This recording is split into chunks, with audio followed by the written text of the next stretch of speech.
Hi everyone. In this video, we are going to be exploring the different ways that students can submit work on Seesaw.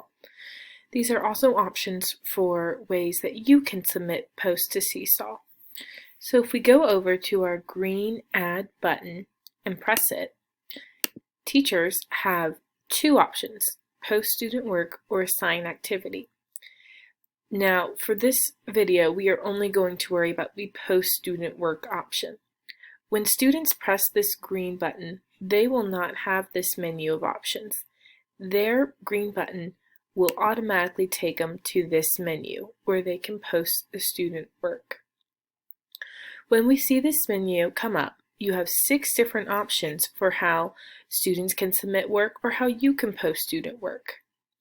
A photo option is just taking a picture of their work, and once they've taken a picture of it, they can use other features such as drawing on it or recording their voice over it to explain what's happening in the picture.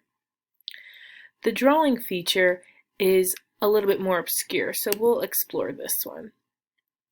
When you press it, you get this blank canvas, and on this drawing feature, you have the ability to draw with like a pen thing and erase your work. You also have the ability to type. You can use your microphone to record things. You can take a picture or video.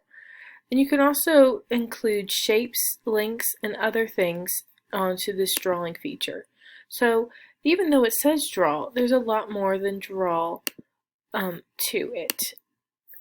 Our other option, video, is similar to camera but just allows you to capture a video instead of just a picture. Our upload option allows students to upload files from other areas. It could be a picture they want to upload or a PDF.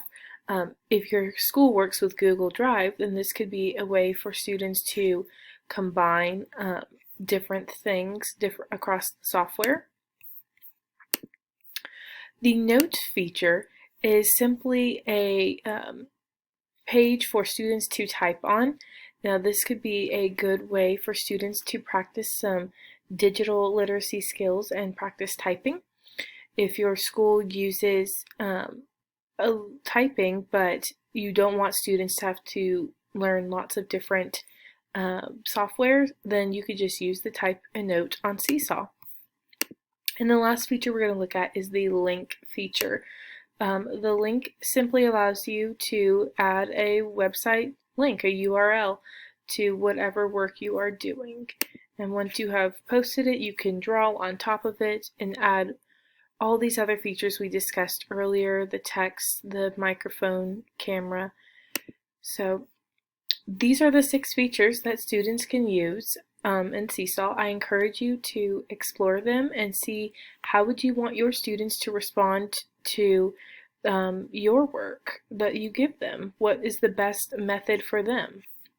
So take a minute, explore it, and then complete the discussion post explaining some questions you could have students answer through Seesaw.